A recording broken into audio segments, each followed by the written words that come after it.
With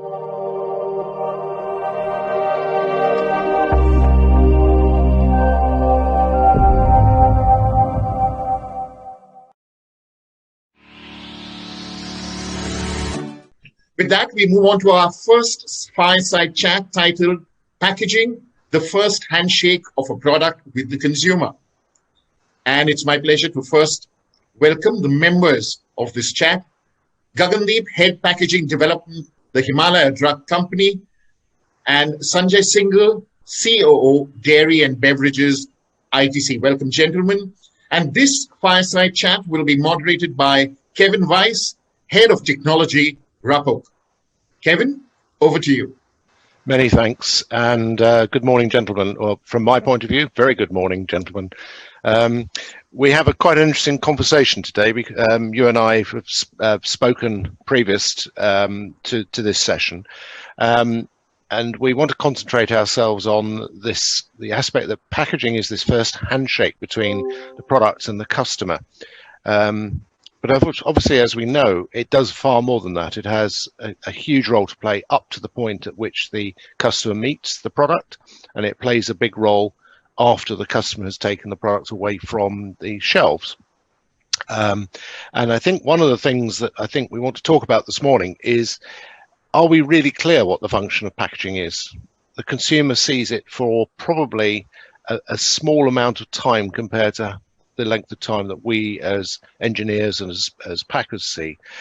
Packaging actually has to do a big job in keeping the food, particularly food, healthy, and has to keep it safe. And when the customer gets it, they perhaps don't even think about the things it's had to do to get to the store shelf. And increasingly now we're worried about what happens after they have consume the product inside and they dispose of the packaging. What does that packaging then go on to do? Does it end up on a beach, or does it end up in a landfill? Where does it go? And we're increasingly being asked the question, what are we going to do with those materials? So I think that's one thing that we need to discuss. The second thing we'd like to talk about is effectively the link between plastic and packaging. And we know that packaging is not all about plastic, but plastic has become the poster child for everything that is wrong. And I'd just like to sort of dip into that for a little bit. And then we'll perhaps draw things to a close thinking about the coronavirus effect, what that's done to packaging and how that's affecting our businesses. And then I'd ask you to give me a personal view on where you are in your journey through this current crisis and out the other side. Just quickly for a bit of background, I've been doing packaging now for over 40 years. I've worked for some of the world's biggest brands. I've also worked for two of the major UK retailers, Tesco and M&S. I started life as a packaging designer, having done an engineering degree, and I have continued to work in this field on and off all that time. But I have worked in the factory, I have worked in marketing and branding, I've worked in retail, and I've also worked now very much in the circular economy space, thinking about how the whole of the infrastructure fits together. So over to you. So gentlemen, first question then is, do you think we've lost sight of the actual true function of packaging? Does the consumer even care? What do you think? You'll need to take yourselves off mute to answer that question.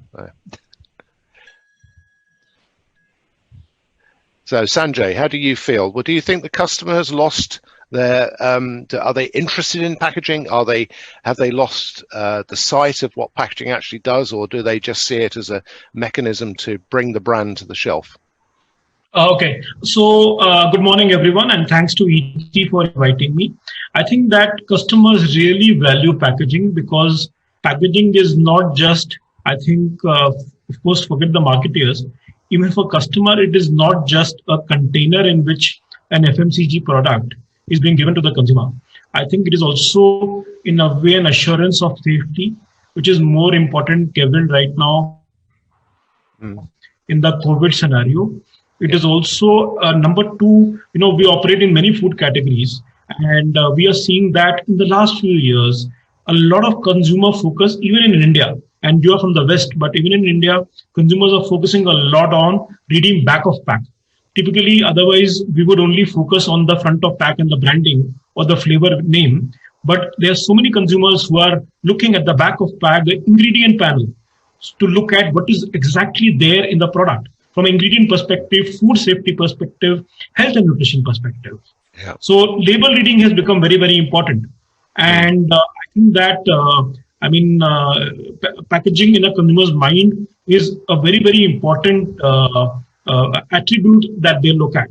Beyond the branding part, it is the content which is playing a very important part in the consumer. And are you finding that, Gagan? Are you finding that, you're in the healthcare business, so obviously people do want to know what's in your product?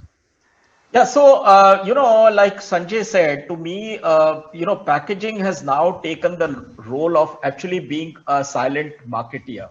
So what is very important is, I think the whole link of packaging to the product has become extremely important.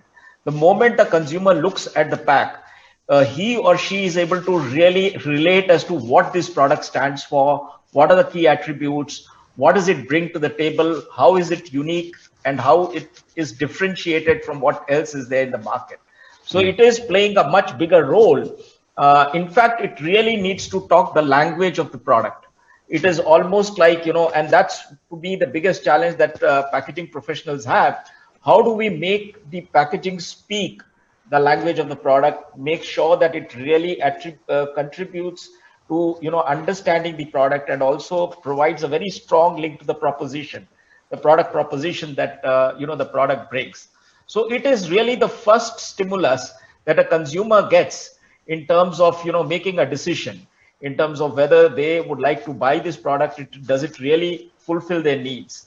And so, to me, that is the key, In that, therefore, from what you've both expressed, we shouldn't expect the customer to be engaged at all with understanding how the packaging has played a part before they see it and then after they see it. You are describing an experience which is actually very unique to that space where the consumer consumes the product.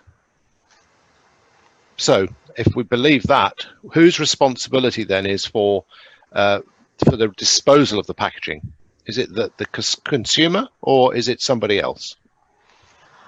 So to me, according to me now, the value chain, when we design a packaging, the value chain of the packaging does not end with the product delivery itself.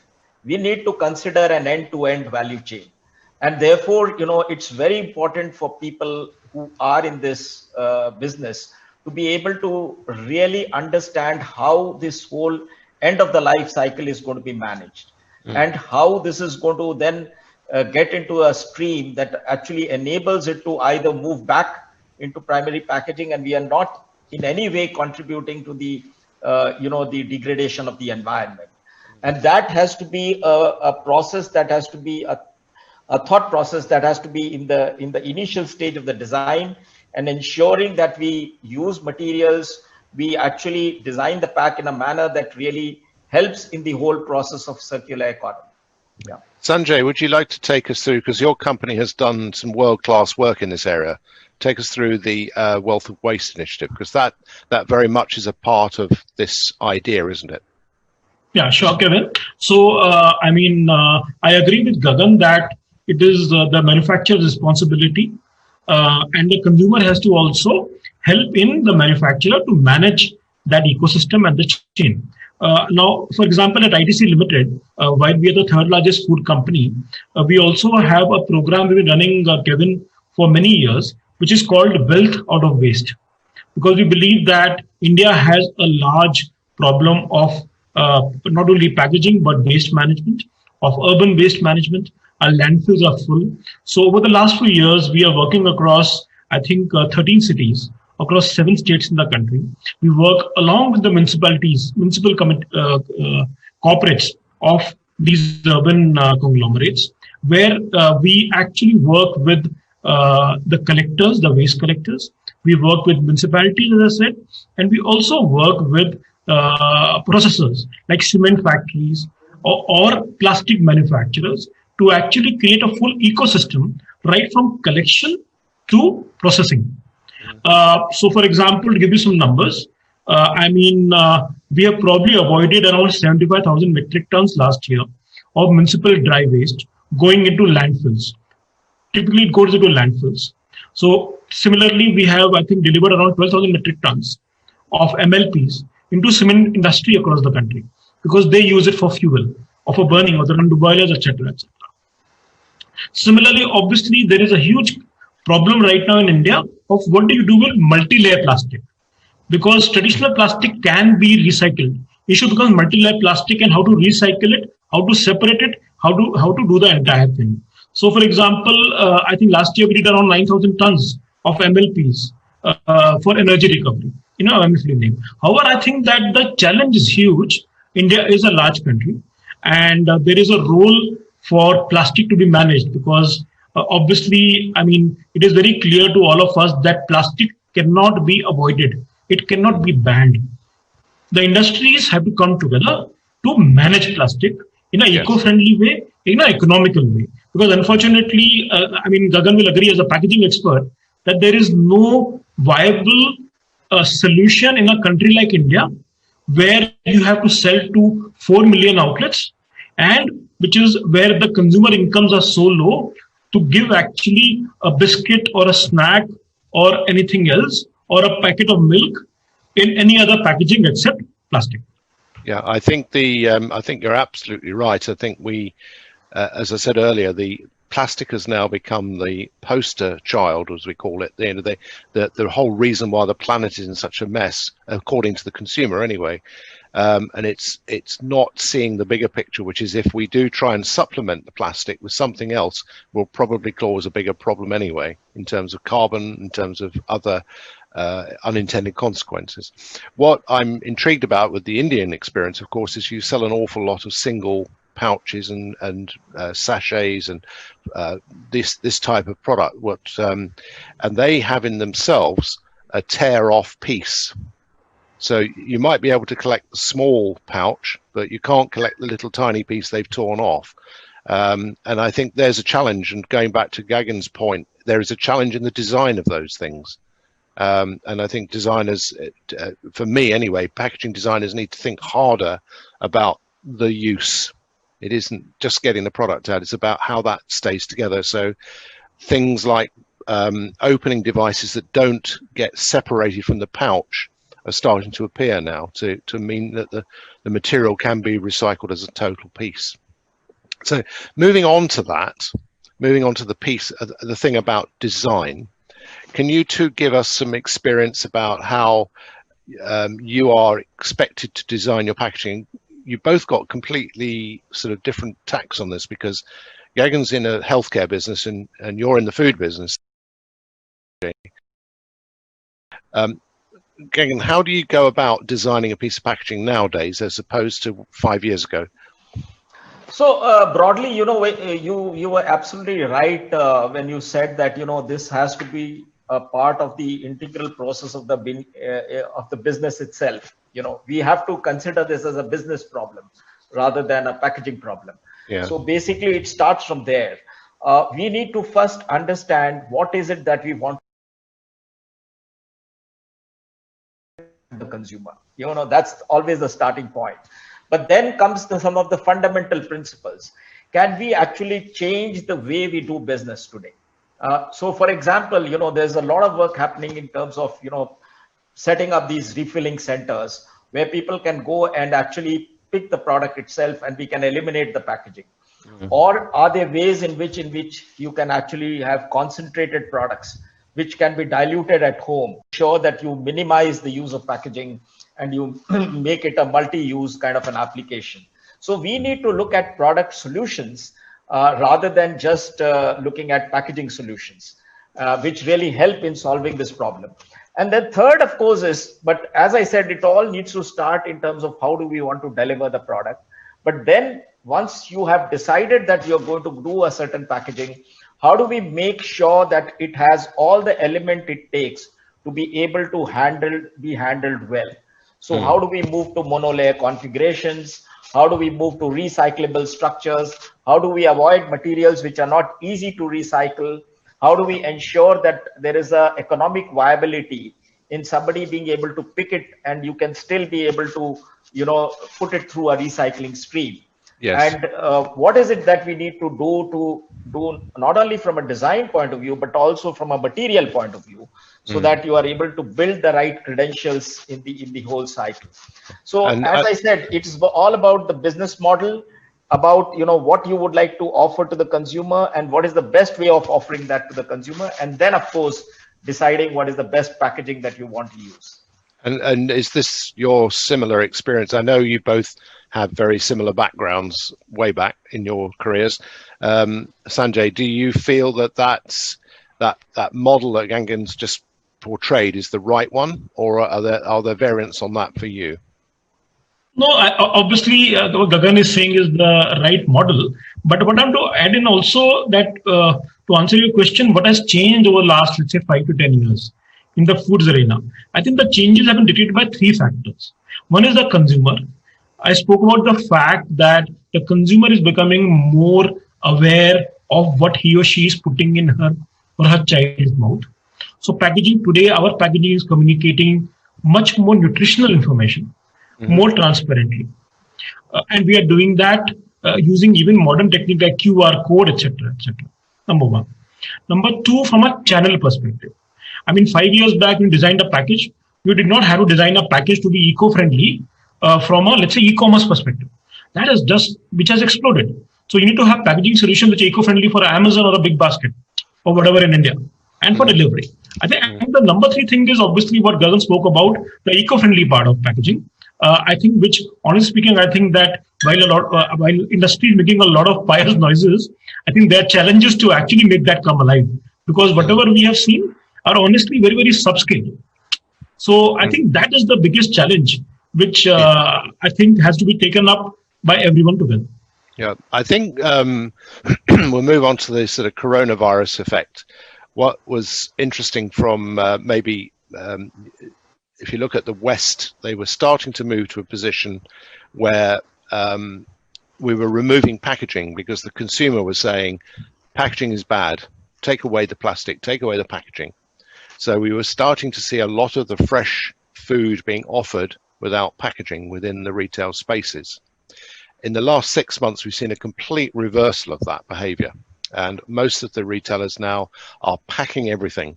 So in Holland, Albert Heijn are individually wrapping carrots in plastic to protect them from coronavirus. Not that there's any evidence that coronavirus travels on carrots, but they feel it's a good signal to send to the customer that they're taking good care of their product. So can I ask you both what experience you're having in your own businesses with regard to coronavirus? Have you what feedback are you getting from the customers? What are they telling you to do? What have you had to change things? Are you certainly had to change the models in your factories, I'm sure. But if you can just give me a perspective from each of your businesses, maybe if we start with Sanjay and then come to Gagan.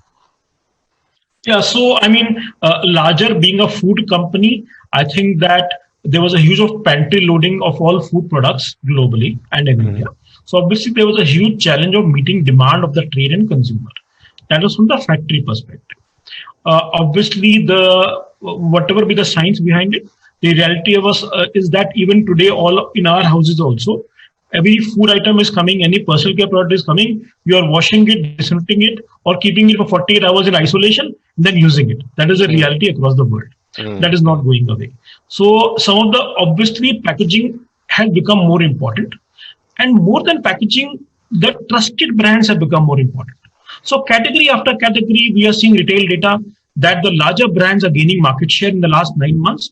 And the smaller brands, where you may think packaging also plays a part, brand plays a part, you feel it is dicey, you don't use them so much. So they're losing market share majorly in China, India, and I think even in Western countries.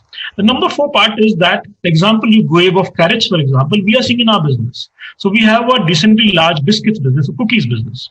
And we started communicating. So our cookies, they come, let's say, in a pack, which is, let's say, 100 rupees. And they have individual 20 biscuits or cookies. So those cookies, we started now packaging them in singles pack. Okay. And selling them. And then we started communicating. So we saw some decent feedback on that. So I think that till this COVID scenario comes, there will be a requirement for the consumer to not only have food, health, safety, etc. at your manufacturing and distribution, but also in end consumer perspective also, because the primary pack is getting disposed of. After that, what is left on the table is the 10 secondary packagings. Yeah. Okay, and Gagan, how are you finding the change, or is there a change? Obviously, in the healthcare, you have to be really cautious anyway. Yeah, so like Sanjay said, broadly the principles have been the same, whether it's healthcare or it is foods. Basically, as he said, that trusted brands are gaining more ground, and I think therefore the challenge for packaging is to how do you build that trust, because packaging can play a very critical role in communicating the credentials of the brand, and whether it is the credentials related to sustainability or credentials related to what the brand stands for, or even communicating the bigger story behind the brand. What is the purpose of the brand? What does it really stand for? How does it really care for the consumer and the environment? So for packaging professionals, it's become very important to be able to capture these attributes in the pack itself, because most consumers make a judgment by just looking at the pack. And that should communicate what the brand really stands for. What is the bigger purpose behind the brand? And, therefore, as he said, the trust, building that trust is a very important factor, and building the entire credentials is an extremely important part that packaging needs to play. Yeah. And of course, then, as he said, there's a lot of change also happening in the channel strategy, because suddenly online shopping has become a huge thing. And many of our packs were not designed for online delivery. So, there's a very big focus now in terms of making sure that all these packs meet the requirements for online, delivery, and they meet the e-commerce requirements, which was always seen as a secondary requirement. Now it's become a very primary requirement, because a huge amount of transition has happened into the e-commerce space. And the third point is really about how do we work as a team, because people aren't able to travel. How do we really make digital working a way of life? So how do you make sure that you are able to organize prints, how you are able to organize materials, how you're able to, work with the factories, how do you are able to really build an ecosystem to be able to really work in this kind of an environment where you are able to digitally manage most of the transactions, and you're still able to achieve the kind of speeds that you want. So it's all about the way of working, and also build very strong partnerships, because everything cannot be done by you. You need to have strong ecosystem partners who help you to sort of move the entire needle and help you deliver what you want. I think that's a very interesting point, and you've talked very much, both of you, about the trust in a brand and about how packaging can convey that trust. One of the things that is challenging in this current universe that we live in is that the trust is dependent upon an electronic medium, whereas before we might have met, we would have shaken hands, we'd have actually walked into the factory together, and you would have got a sense of how I, as a professional, was going to work with you. Now we have to do all of this through the medium of a window and a computer. And what I'd like to understand is, do you think that will have an effect on the design principles in packaging? Again, you talk about artwork and digital working. I mean, that is something that in artwork has been very much the case, but in packaging structures, it hasn't yet caught up.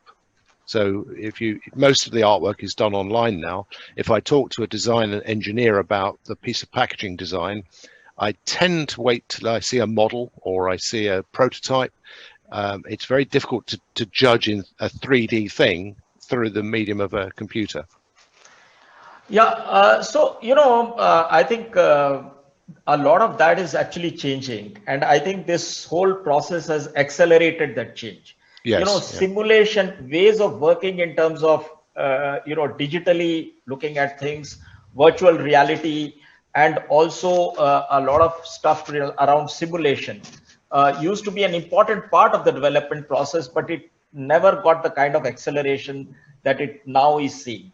Yes. So you have now learned, and that is how we need to make this interactions even more powerful, so that you are able to take judgments and decisions based on digital inputs. And I have seen a huge evolution of this space in the last 6 months, where people are trying to capture the virtual reality and are able to really make judgmental decisions and judgments. And also, of course, you need to rely a lot more on your partners. You need to have that kind of confidence. So that is the other aspect that needs to be strengthened, so that you have that kind of confidence in your ecosystem partners to be able to deliver what you want. Yes. Now I'm aware that we are within five minutes of the wrap up on this. And Sanjay, just very quickly from you, your experience with the digital world, are you finding it's adding to the value of the process, or do you find there are some struggles within that for your business? I think it's adding a lot of things, because we are finding that from a larger perspective, our meetings are more focused and our decisions are faster. That is one. Okay. People come prepared for meetings rather than people just sauntering into a meeting room. But I think the larger point which I want to add to Gagan's point is that Gagan talked about prototyping, and obviously nobody can approve a packaging to receive a physical pack. But I think that I talked about consumer trust. I think increasingly I'm also seeing that the element of trust we are placing on each other, corporates within their departments. That's a very good point. Product development people and packaging development heads on their factories, and people on their vendors is very, very high. Because typically, like I'll give you an example. In this COVID, we have actually executed new lines, entire new manufacturing lines, new launching, new packaging, trusting factories. Otherwise, packaging expert or product development expert would first fly to the factory in Calcutta or wherever. I want to see it. Now they're remotely doing it. They're trusting their factory colleagues to actually say, okay, this packaging of this product is clean. Please go ahead. I think it's a very interesting one. We have the same thing. Our factory, our manufacturing site is 7 hours journey from our head office, and we are relying entirely on Zoom and all those other connectivities to deliver the job. And we're doing 2 major pieces of new product development in this period. So, right, final few minutes then, gentlemen. Just a very quick take on where you think we will be this time next year. What do you think I mean, this is kind of looking in a way, but do you think the change that has been brought about by the coronavirus is going to stick and change our behaviors, or are we all going to go back to where we used to be and carry on business as usual? Gagan. So that's a great point. I think it's an irreversible change. A lot of these changes we are talking has actually taught us that you don't need to every time be physically present. So I think overall travel itself is going to decrease quite significantly, because we used to travel, we thought that was the only way of doing things. And I think there's going to be a fundamental change in the way we work. We are going to be far more reliant on each other. I think this is a fundamental behavioral change that is going to happen. And I see this is going to stick around, because it has taught a lot of things which we believe is adding value to the whole process. And Sanjay, what are your final minute of views on where we are? I think looking forward, I think I will come from the consumer perspective. I think there are certain changes in the consumer behavior, or rather sensibilities, that are here to stay. I mean, at least for maybe a generation, because the generation which has faced it, I think it will remain in their memory. I mean, the generation which saw World War, they could not take away the World Wars from their memory. So I think from a commercial perspective, that will stay. Yeah, I would say, from my perspective, I agree with you both. I think that this particular generation, this maybe the 2030s, will remember this and actually have made some big changes. And I think, sadly, the bricks and mortar retail space is what's going to suffer. I think those, going to the shops is probably going to be a thing of the past, and a lot more will go onto online. But I do think those bricks and mortar spaces will become places of experience. So we will go to those to learn about things rather than actually buy things. And I know, and this is personal, Royal Enfield, which is, you well know, in India, is a massive motorbike brand, has now arrived in the UK, and they are putting Royal Enfield motorbike experiences together. You can buy the bike online, but you go to the store to just experience the vehicle. And I think this is great. I love this. So I hope we'll see more of that. So listen, thank you very much, gentlemen, for your time this morning. It's been a real instruction for me. I always love listening into the Indian experience because you are actually, you've got the freedom in a way to do some brand new things. You have the technologies, and I think we in the West are hampered by all the legacy stuff. You know, the business as usual. You know, we've got to get back to business as usual. You guys are pushing the boundaries in many, many ways. So yeah, I get some inspiration from that.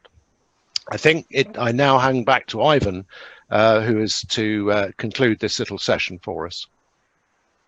Thank you so much, Kevin. Firstly, a big thank you to Gagan and Sanjay Singal for tabling their thoughts, for the insights they've given us based on their experience on packaging the first handshake of a product with the consumer. And Kevin Vyse, thank you very much for moderating this fireside chat. We wish you and your respective organizations the very best going forward, and a very good morning to you once again, Kevin. Thank you. Thank you very much indeed. Goodbye, gentlemen. Goodbye. Goodbye. Thank you. Goodbye. Bye-bye.